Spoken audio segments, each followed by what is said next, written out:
You are searching how to buy shares of EDAP TMS SA, and this video shows a step-by-step process to find and buy EDAP. EDAP TMS SA is a medical technology company focused on therapeutic ultrasound devices, listed on NASDAQ under the ticker EDAP. And this is an educational overview, not financial advice. To trade, you need a broker account, and I will use eToro as an example to demonstrate the steps.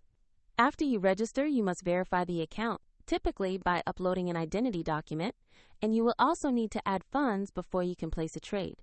Use the platform's search box and type the ticker EDAP to locate the correct listing.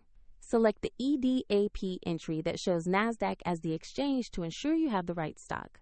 On the asset page, you will see basic company information and a price chart that reflects recent trading activity. Confirm the company name, ticker EDAP, and the NASDAQ listing to make sure this is the correct stock. To invest, click Buy. Choose the amount you want to invest, review order details, and confirm the order before submission. If the market is closed, your order may execute when trading resumes, and if there are insufficient funds, the platform will prompt you to add money before completing the purchase. Once confirmed, your EDAP position will appear in your portfolio, and you can monitor it from there. Check the description for the link to the platform if you want to follow the same steps.